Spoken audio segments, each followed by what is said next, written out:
Welcome to the Autotrader.com post-race show on TNT, our follow-up coverage of today's NASCAR Busch Series victory by Dale Earnhardt Jr. 2 hours delayed by rain. It was worth the wait. Very exciting race. 9 lead changes among 6 different drivers. Came down to a shootout between Dale Earnhardt Jr., Michael Waltrip, and Matt Kenseth. It was Earnhardt Jr. who picked up the victory in the famous number 3. Marty? A congratulatory hug and a little conversation with Bobby Hutchins, and Dale Earnhardt Jr. will climb out. And for a guy who said this is his hobby, I think he's doing a pretty good job at this hobby, having a good time.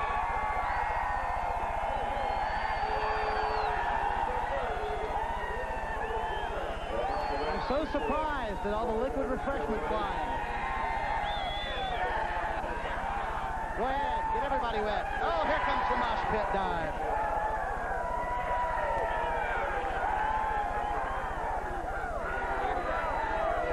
I think they're happy. Welcome back to Daytona's victory lane. Bill is good the second time? Good job, buddy. Yeah, that's awesome. I think the party's going without you. They're wide open, man. Tell us about the race. That looked like a lot of fun. It was. I was real happy. Thank you, Richard Childress, Teresa Earnhardt, Oreo, Nabisco, Ritz Crackers. Everybody put this together. This is a special deal. This was for fun, you know, and this is what's supposed to happen. I mean, this is just for a good time.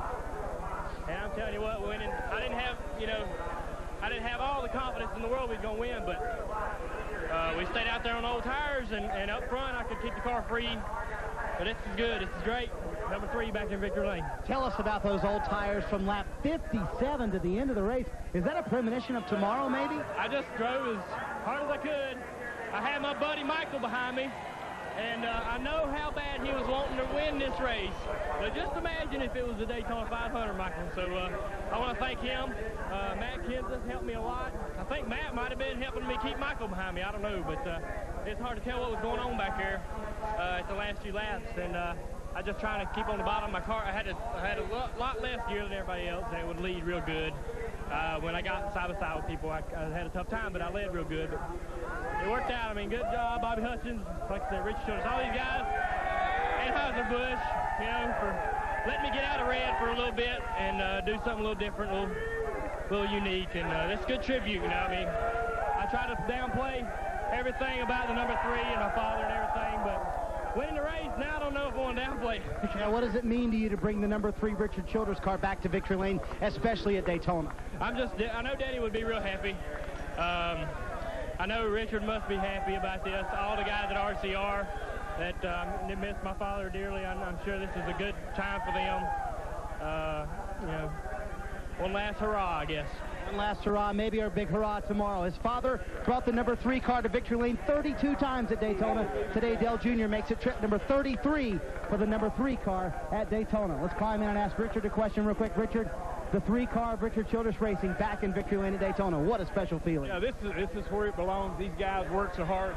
Dale drove his heart out today. I mean, what can you say? You know, I'm just so proud of what this young man's been able to do. All right, everybody celebrating, and Teresa in with a hug. Teresa Earnhardt, stepmother of Dale Earnhardt Jr. as the number 3 is back in victory lane at Daytona. Dave Burns.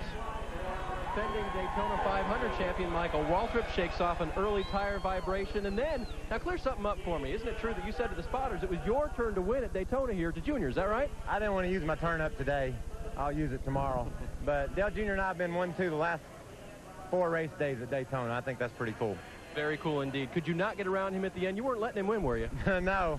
People ask all the time, why didn't you pass him? The reason why it's hard to pass the leader, for all you people at home, it's because he's got the fastest car. That's how he got in the lead. The reason why I got my lap back is because I put him behind me when I was a lap down, and he pushed me past Stacy Compton, and we got a lap back right then. I was doing all I could to put our Aaron's Rent Chevy in victory lane. Ken Butler here, my sponsor, and all the boys that work so hard on this team. My dirty SF posse. Junior's got a posse. That's what I'm going to call these guys, the Sherrills Ford bunch. We pushed it almost home. What does this tell you for tomorrow, Michael? What did you learn today? Anything at all? No, these cars, my guts hurt. These cars drive wild. They bounce around a lot with the shock packages that they have. Really nothing that applies today will apply tomorrow other than, again, pay attention. The guy leading the race is the fastest car. That's why he's there. So he'll be hard to pass again. How about a cold Coca-Cola? Anybody got one? Oh, he's got a cold water coming up here, something. Mike's going to get a cola. Rest up tonight. You got a big race tomorrow, my friend. And Matt, did you learn which car stays ahead? The fastest car is the, yeah, you know. Matt? Well, that's what Michael was trying to say. But Matt Kenseth, you had a very stout piece. You try to make your move with, what, 2 laps to go?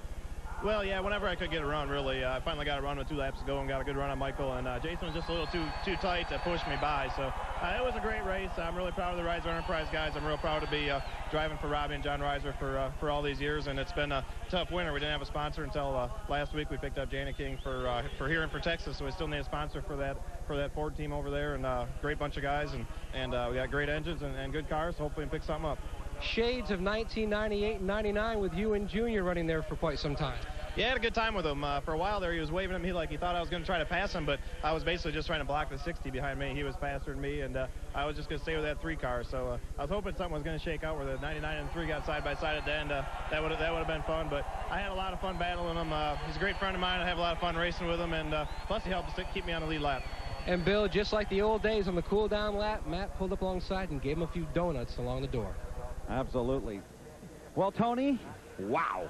That was some great racing. It was a great race, you know, to see Jimmy Spencer and Dale Earnhardt Jr., Michael Walter, Matt Kenseth, all those guys dicing it up front.